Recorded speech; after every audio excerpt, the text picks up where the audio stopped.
Welcome back to the Roll Up. Today we have another episode of our Bitcoin and Beyond series with Tyler, a man with a hat on. This is not a dog with a hat. This is an actual human with a hat. And so it should be a good conversation today. Rob, good morning, man. How you doing? Good morning. I'm doing well. It's another beautiful day in Florida.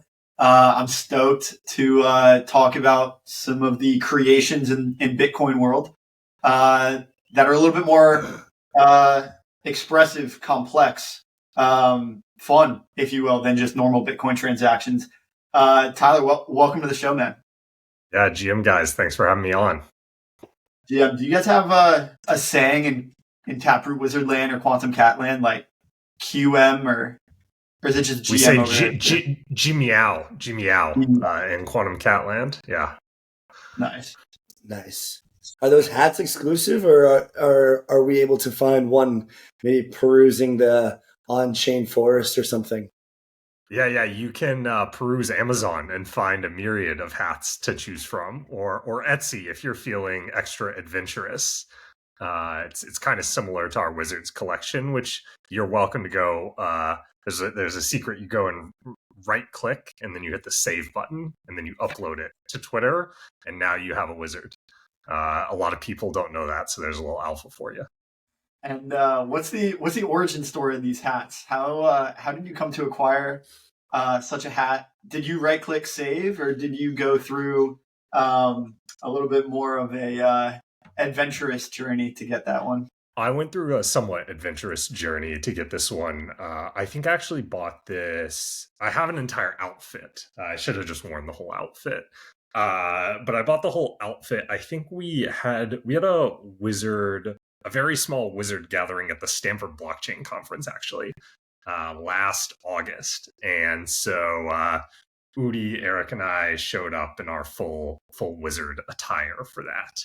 And that was the origin of my wizard outfit. So everyone finds, their wizard outfit in the way they choose. It's kind of like when you join the Taproot Wizards, you have to go on an adventure to figure out what is your wizard costume going to be. Yep. Yeah. What was your Taproot Wizard adventure, and who are the Taproot Wizards? Yeah. So I'll answer the second question first. The Taproot Wizards we're a company building on Bitcoin.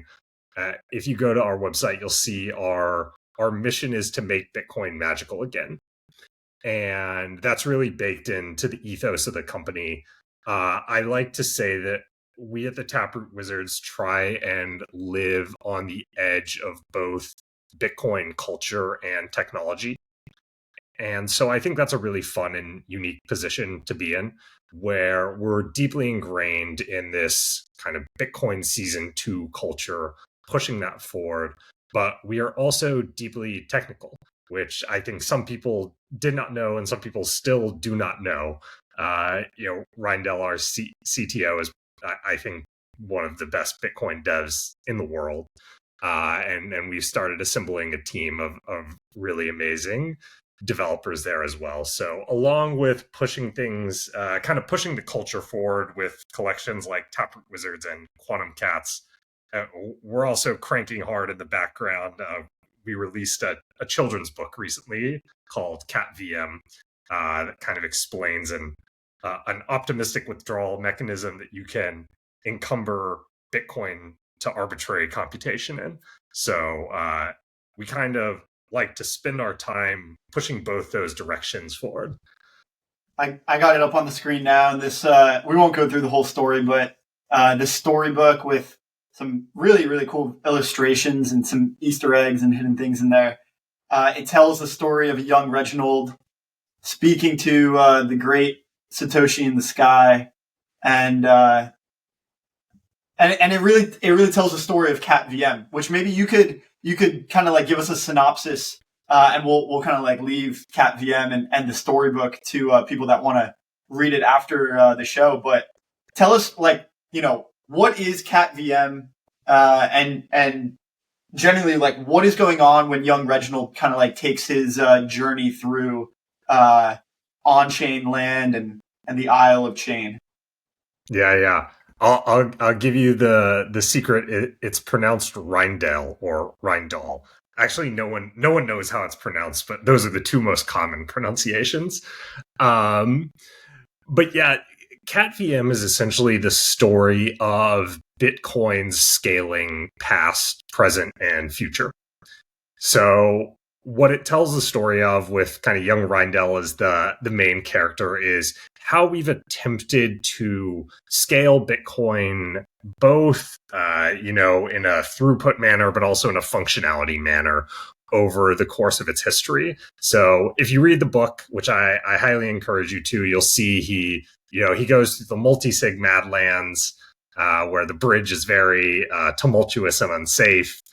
He goes through the lightning wastelands where, the bridge is safe, but no one's really using it.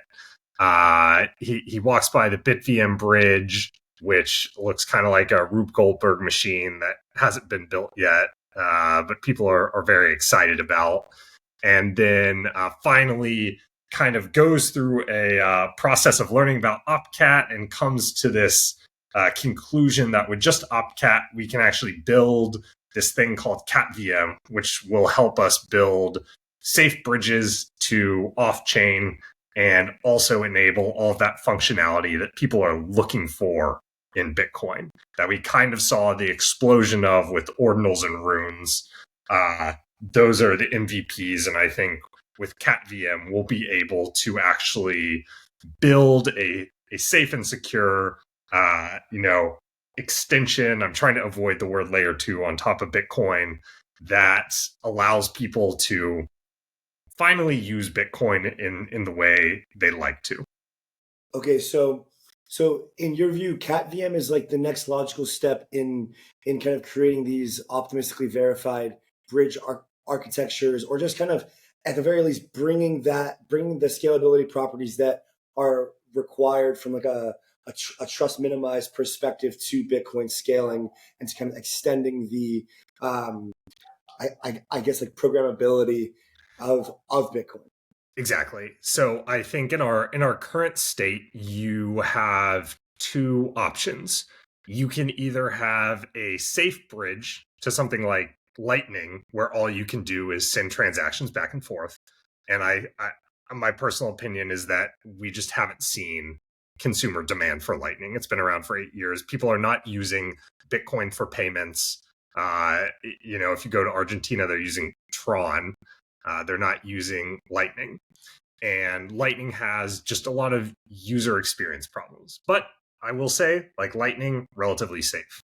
On the other hand, if you want a bunch of functionality on top of Bitcoin, you want to build your DEX, you want to build your, crazy lending platforms, you can do a nice little multi-sig sidechain, or there's some like stranger sidechain constructions, but what you get with those is you get the safety issues that come with those multi-sig solutions. So you end up with, okay, well, I'll do things on this side chain until the bridge collapses, all my money's gone, and hopefully I made my money and got out before that happened.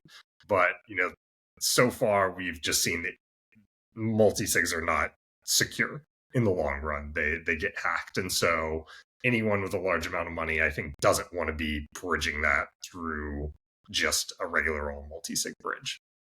And so the goal of CatVM is essentially to say, well, with CatVM, we can enable both these things. We can give you the safe bridge with the optimistic withdrawal mechanism that, you, Andy, can always go to on Bitcoin layer 1 and exit with your assets, regardless if the Taproot Wizards decide to stop advancing the system and ride off into the distance tomorrow. And in this system, you have the ability to build with highly expressive programming languages that look more Turing complete, that allow you to do more things and write these expressive contracts that right now we are just limited to, because in Bitcoin script we have our 100 or so opcodes, but we're still missing the multiply opcode, which is a common thing that people might want to do when they're writing programs. And so the goal with CatVM is to give people that expressive layer and a safe way to get to it. And then So okay, so we've heard a lot about BitVM being in kind of the implementation phases, and Alpine Labs has put together their variation. They almost call it like 2.5 or something, or 1.5 Bitcoin BitVM 1.5, where they've lowered this time of its waiting period for this kind of disputes from 6 months down to 1 month or so. So why is either variations of those not good enough? Why do we need CatVM? Yeah, so I think BitVM is, first of all, I think it's an amazing piece of technology. Like, it's an amazing innovation. I think the fact that Robin realized that you could simulate NAND gates on Bitcoin and therefore we can simulate any computer is crazy and ridiculous. And I had a ton of fun learning about that back when it came out. I think the main issue with BitVM, and I know the Alpin guys and Citre are working on solving this, is that when you bridge into BitVM, like no problem, it's relatively safe. But when you want to withdraw, the way withdrawals work is that, Andy and Robbie, you'd be like, I want to withdraw 10 Bitcoin each, and there'd be a time period. Let's say it's like a week, during which a bunch of withdrawals flow in. And then after those withdrawals have flown in, let's say maybe it's 100 Bitcoin worth of withdrawals, there is a bridge operator. And that bridge operator is essentially assigned to pay out all 100 Bitcoin from the bridge. The issue with BitVM is that when that bridge operator needs to pay out that 100 Bitcoin, they cannot take the Bitcoin from the bridge. They have to front all of that Bitcoin, pay everyone out on the layer one, collect essentially those receipts, and then once they've paid out all 100 of those Bitcoin, they can go back to the bridge and say, here are my proofs that I paid this. Then it goes through kind of an optimistic withdrawal process. So that's where the optimistic withdrawal happens is, we're optimistically assuming these bridge operators pay these things out and then are coming back to make their claim that they did pay these out. And then assuming that they did that honestly, great, they now get the 100 Bitcoin out of the bridge. And ostensibly, they probably took a small fee as they paid out, maybe they only paid out 99.9 Bitcoin on the layer one. That's great. The challenge for these BitVM bridges is that as your rollup scales in TVL, your bridge, your total assets in the bridge get larger and larger. So you can go look at Arbitrum's like $17 billion TVL.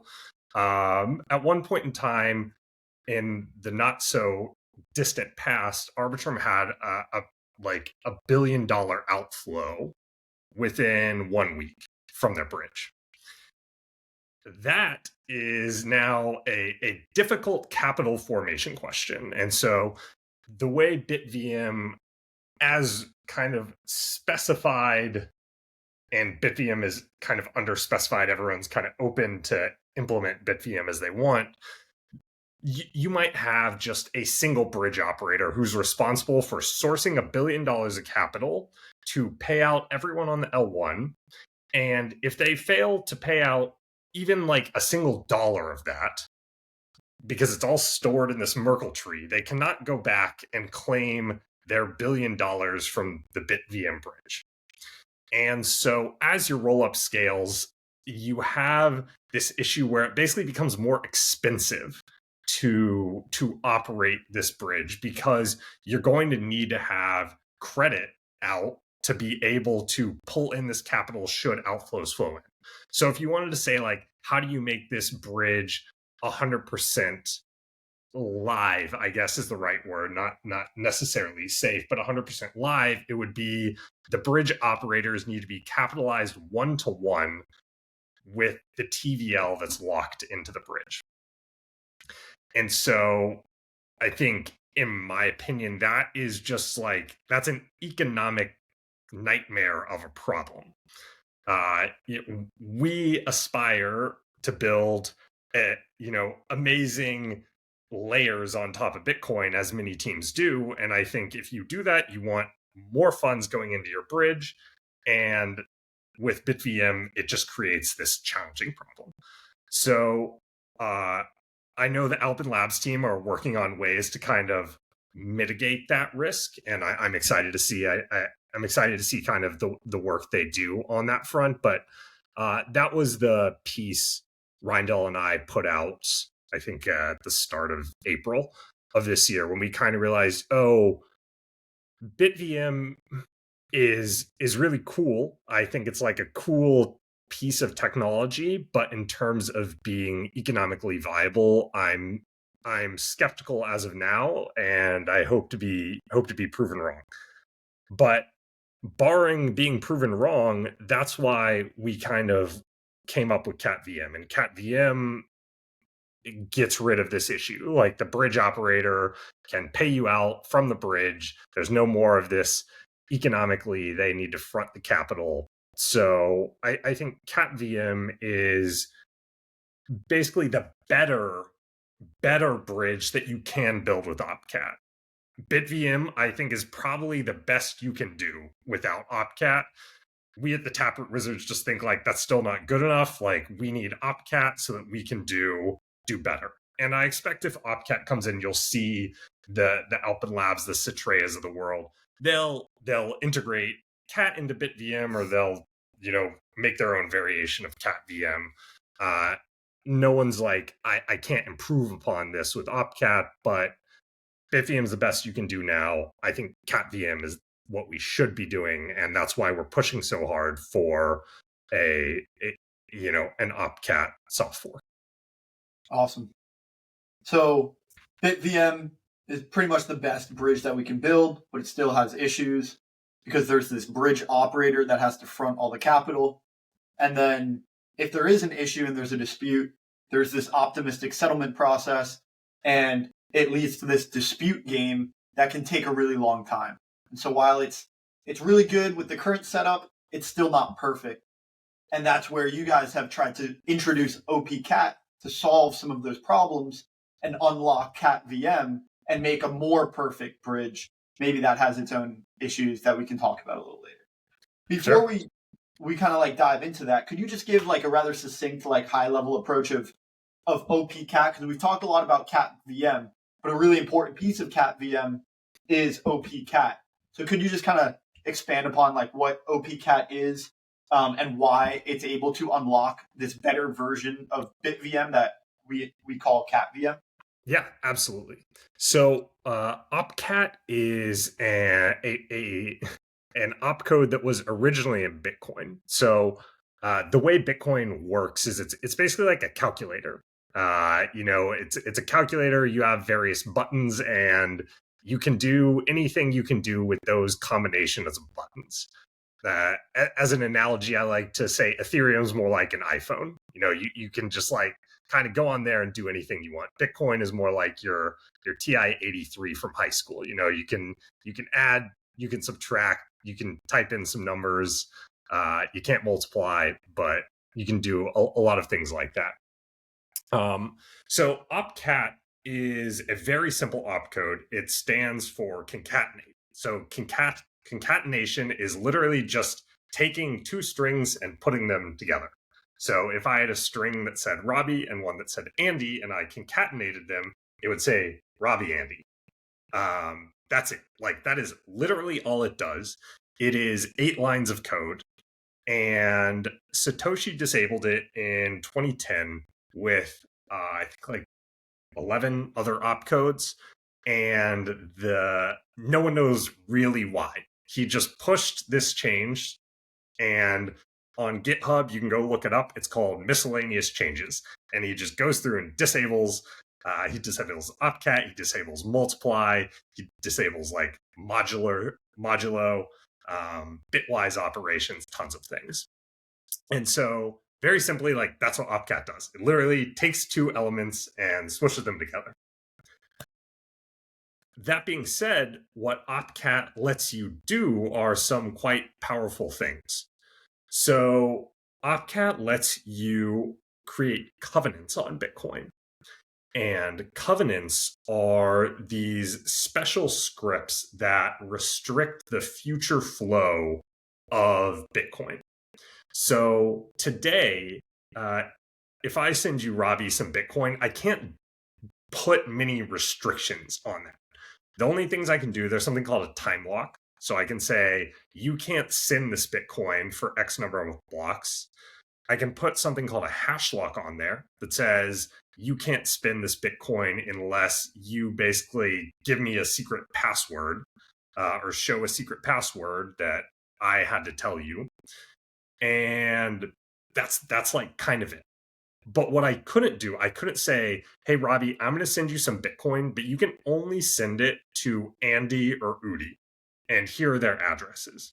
That is not possible today. With OPCAT, we're actually able to do that. So we can simulate these covenants, which turns out to be a very powerful primitive when we are thinking about bridge design. The second thing, and I think this was a big unlock that Reindel figured out we can do, is we can simulate finite state machines with OPCAT. And so again, this goes into the question of like, how do we persist state across things? It's probably like too technical to talk about here, but combined, like these covenants, these finite state machines, these are the building blocks that allow us to build CatVM. And then the final thing that OPCAT lets you do is it lets you verify Merkle trees. So Merkle trees are a great way to, store data and make commitments to large amounts of data with a tiny amount of data. And with OPCAT, you can essentially, what we say, validate Merkle trees. So you can kind of go from a bottom layer, you can check that this element is indeed correct with a small amount of data. Maybe you only need 1 kilobyte to check that this data is here in this tree that goes all the way up, even though the tree itself, if I gave you all of it, was gigabytes of data.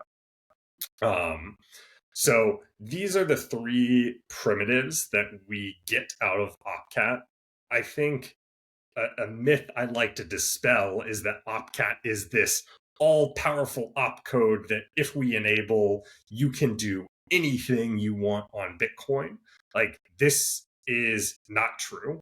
I just described to you the things you can do with OPCAT. Those unlock very powerful features, but that does not, suddenly make Bitcoin Turing complete. And now, people are going to be writing AMMs on the L1 and all of this like crazy stuff. Yeah, I think that's like the big worry. So I appreciate the in-depth explanation there. There's controversy here though, and you've kind of brought this community up to push forward. And we were talking about this earlier, that it's quite difficult to actually be able to create a soft fork in Bitcoin because, well, it's kind of immutable for a reason. And before we kind of get into the community and kind of what the process of that is, I have a kind of an off-tangent question. If Satoshi was able to do that back in 2010, like, does he or some group still have the power to change things without speaking to anybody at any current time period? And also, like, I don't know how much you guys have like looked at chain and stuff, but like, let's just start with that question, because the next question is more existential, talking about if he dumps all of his coins, like what happens and things. But like, let's just start there. Like, can he still make changes that like you or I couldn't make? Yeah, that's a fantastic question and gets a bit into the Bitcoin organization, which is a topic I'm a big fan of. The answer is no. So Satoshi has a GitHub, and the way Bitcoin works right now is, I'd say 99% of people, when they download Bitcoin, they download Bitcoin from Bitcoin Core. And so you can go on the website, I think it's bitcoincore.org. And if you want to start running a node, you download it today. That particular version of Bitcoin has, I think, 5 or 6 people who have merge access into it. And so these are like the 5 core maintainers of Bitcoin Core. and none of those are Satoshi anymore. So interestingly, they used to be people like Peter Wulla or Greg Maxwell, these big names that kind of reached legendary status in Bitcoin. And those two guys specifically, actually, after Taproot activated, stepped down because they said, we feel like we've gotten too powerful. We feel like if we suggest something, people are going to believe it no matter what, just because we were the ones who said it. And like, we don't want to have this power. We don't want to have this merge power to, add things back into Bitcoin. And so they stepped down, new maintainers stepped up, and now like those are the people who basically control the Bitcoin Core GitHub repo. Okay, so those people have the power to make if there's some sort of consensus socially that OPCAT or OPCAT is to go through, it would be those people who we would rely on to make the change. Yeah, so ultimately they would need to merge the change into Bitcoin Core. At least that's the happy path. There are some unhappy paths that we won't talk about here, and there's some it's a discussion within Bitcoin to have as to like the fact that Bitcoin Core is the version that's used by 99% of people, and should we have other versions that also run Bitcoin that decentralize that a bit. In Ethereum, you have like tons of different clients, right? In Bitcoin, we kind of have this one client, and you can argue whether this is better or worse. But yeah, in the happy path, basically this thing called an activation client would come out, and this activation client would be a version of Bitcoin Core that has OPCAT enabled, or says like OPCAT, and it has OPCAT in it. And then we go through a song and dance about, do people want to activate this thing? And if the answer is yes, then easy peasy, like maybe Bitcoin Core are the people who put out the activation client. Maybe they're not. Either way, once there's clear consensus to re-enable OPCAT, all they have to do is hit the merge button in Bitcoin Core, and it's like, okay, here we go. Here's the new version. Whenever you go to download Bitcoin, now you download the version with OPCAT re-enabled, and this is version 28.1, and that's what everyone would start using. Gotcha. Okay. Then last thing on the Satoshi side of things, is it the common social belief that Satoshi's coins are just never going to move? And then if they were to move, or if something was to happen, would that do you foresee like any very negative consequences, not on like the price of Bitcoin or anything, but more so on like the idea behind the decentralized nature of it? Yeah, obviously probably bad news for the price if Satoshi starts dumping his coins, but I think on the decentralized nature, it certainly would have an impact. And you could, what you could see is like if Satoshi then came out and said, I think we need to add snarks to Bitcoin, then that's going to hold some weight, right? Satoshi will have some weight in the political realm, in the same way that the Greg Maxwells and the Peter Wullas of the world had a lot of weight. And there's a reason that they are like, we're kind of staying out of future soft fork discussions unless we think it's really terrible for Bitcoin, because our opinion holds too much weight. And so if Satoshi came back, I think you basically see like a new political entrant with a lot of power joining this organization that right now is pretty decentralized. And yeah, like that will have some impact. Now, would Satoshi be able to immediately come in and like just swing his or her weight around and make things happen? No, I don't think so. I find it rather serendipitous that the Bitcoin halvening and all of this Bitcoin Bitcoin politics coincides with an election year in the US. I just find that kind of entertaining. And I think Bitcoin politics is like something that is kind of like in the zeitgeist again. because, we're talking about these changes. And so Taproot Wizards and Quantum Cats is almost like this community uprising, this social collective that is built around these NFTs to build like some identity in the Bitcoin community. And you guys have Quantum Cats as a mission-driven NFT to forward the idea of OPCAT. There are some political operatives, if you will, or opponents to the OPCAT idea. Not necessarily opponents, but like people that need convincing, right, for this to go through. I was reading Vitalik's piece when they were talking about the Bitcoin Cash, big block size wars. He mentioned the New York Agreement, which is kind of this cabal of bigger players, institutions. And then you have the miners, which form like their own regime, if you will, and have their own self-interests. So we have like the community of users represented in this case by OPCAT, Quantum Cats, and Taproot Wizards. You have the miners, and then you have the institutions, call them maybe centralized exchanges or MicroStrategy, Bitcoin Sailor, and that group as well.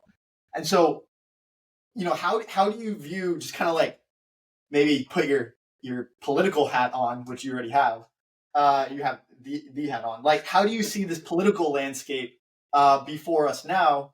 And how do you see, what's the current like political dynamic in Bitcoin right now between these three groups? Yeah, I think it's probably helpful to talk about the history here a little bit of OPCAT and where it came from. So I think OPCAT has been like bandied about for the last 6+ years as something that devs would like because it will enable them to do covenants, which people have wanted on Bitcoin for a while now. So as early as like 2015, there you can find Bitcoin talk discussions about OPCAT and what people could do with it. I think in 2021, Andrew Polstra wrote his Cat and Schnorr tricks, which basically explained, hey, here's like really how you can do covenants with OPCAT. And actually at that Stanford conference that we were talking about at the beginning of the show, we got together with a group of maybe like 10 or so people who were like, we actually think OPCAT fixes a lot of problems in Bitcoin, and we think we can do a lot of cool things if we bring it back. At the time, like, this wasn't on our radar at all. I think something we were actually looking into were vaults, because I think vaults are just like a killer use case for Bitcoin. But when we heard Cat, we were just like, this is so, like, quite frankly, it's memeable, right? If I told you to go on the internet and promote Cat or vaults, you would be like, I'm gonna go promote the Cats. Like, it's much, it just makes sense. And so our mission at that point in time was really like, let's jumpstart the Bitcoin organization again. It's kind of like crawled to a halt.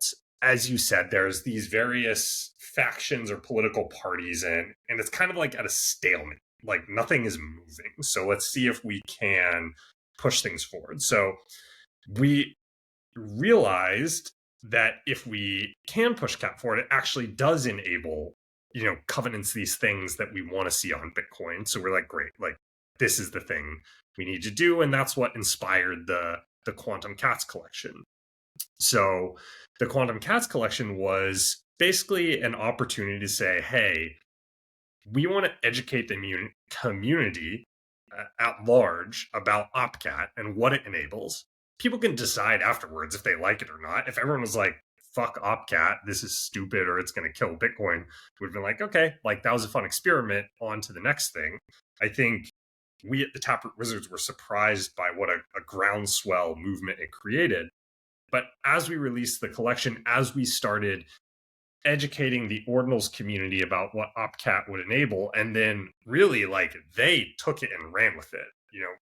We planted a seed, but OPCAT is not our soft fork, right? Ethan and Armin wrote the BIP. I'd say the ordinals community is really the one that's pushing it forward and saying, look, we see these issues within Bitcoin. We want better products on Bitcoin, and we see that OPCAT will enable us to get those better products. And so then you have to ask the question, okay, how does that affect these various parties? Well, the users of Bitcoin should be thrilled to have OPCAT. Like, you're going to get, even if you don't do anything on a layer 2, you're going to get way better security for your Bitcoin because we'll be able to give you vaults on the layer 1, which I think are phenomenal. You can have vaults and covenants. So just a lot safer for anyone who's self-custodying their Bitcoin.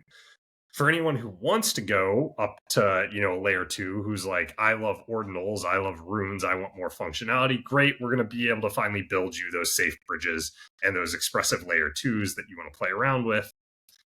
For the miners, we can go look at mempool.space right now. I think the average fee rate's like 15 sats per vbyte. Like, we're not at 500 sats per vbyte. Like, the network is not secured for the future if transaction fees do not increase. And so from the miner perspective, I think a lot of them are looking at this and saying, well, if this is going to enable more transactions, like, that's what we need. That is our job. Our job is to make money for our shareholders. If we can get more transactions with the OPCAT and it's not going to kill Bitcoin, then this seems, I think, palatable. Probably beyond palatable. It should seem good to a lot of miners. And then for those, large economic actors, I think it really goes back to, what do their users want to do? What does Coinbase get out of this? What does a MicroStrategy get out of this? And, you've seen MicroStrategies playing around with ordinals now. They made their announcement about that. If I told Coinbase I can help them custody their Bitcoin better, I think they'd be very excited about that.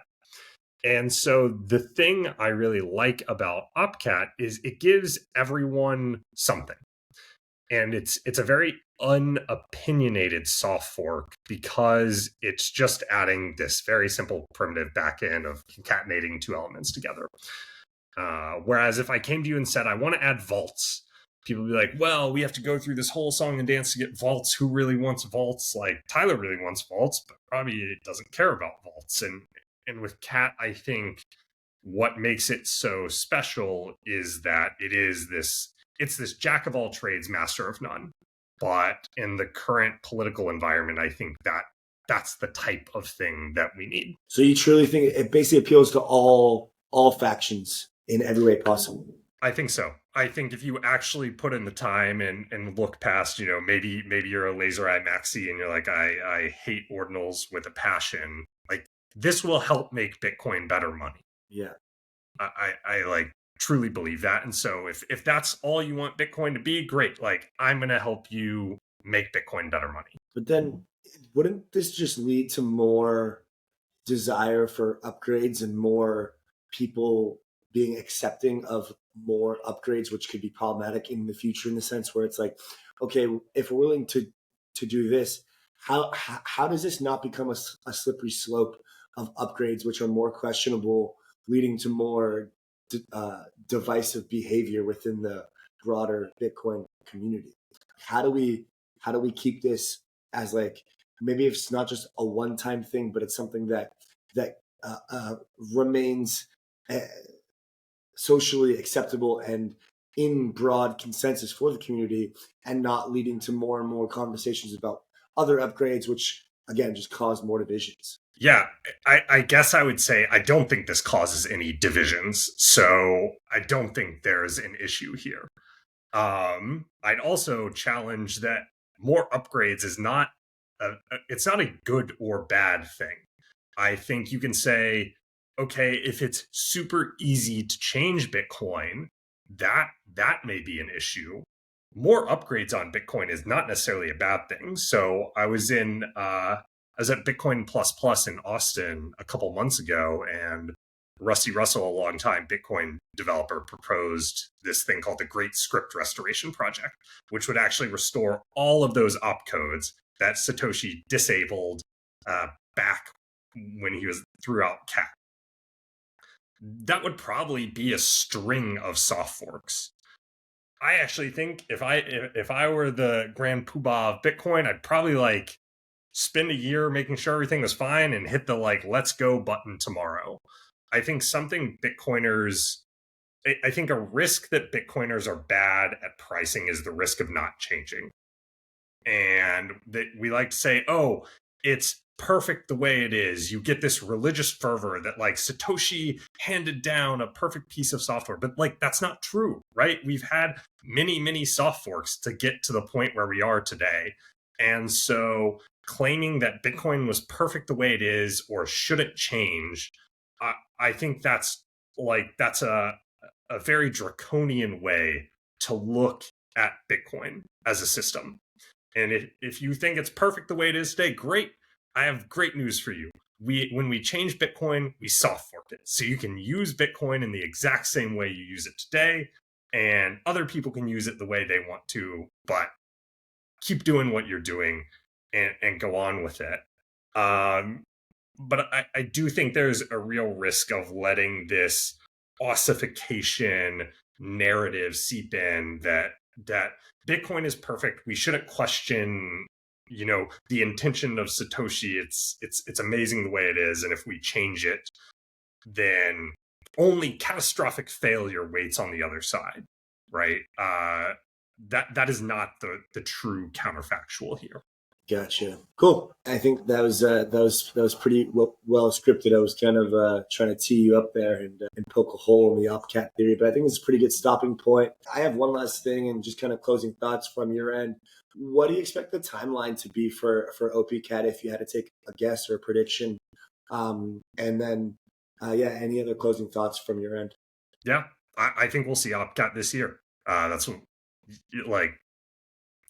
Like December 31st, 2020, whatever year it is, 2024, OPCAT online. So I'm excited to see the continued push forward around this. Awesome.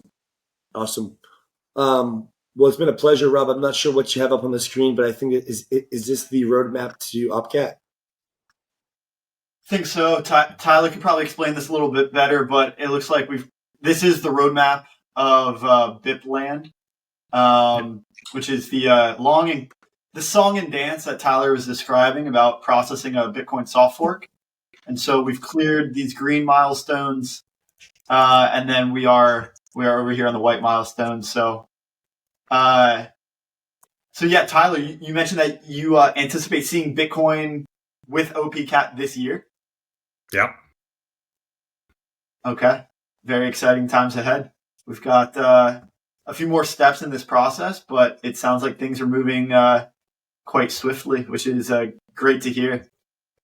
Yeah, man. Thank you so much for coming on. It was an absolute pleasure, and I think this demystified a lot of the topics that we've been hearing about in Bitcoin. But even on this series, no one has really hit on some of the intricacies of BitVM, CatVM, OPCAT, and the political landscape of Bitcoin and the social consensus that it takes to achieve some Bitcoin change. And so we've got a lot of good enough solutions, but it's really revitalizing. It's really invigorating to hear your take and how your perspective on what Bitcoin is and how it should or shouldn't change. So thanks for sharing. Awesome. Yeah, I really appreciate y'all having me on. This is a fun discussion. So go out, tell your friends about OPCAT, tell them to demand better from Bitcoin, and we'll see you at the end of the year. Cheers, man. Awesome. Thanks, Tyler.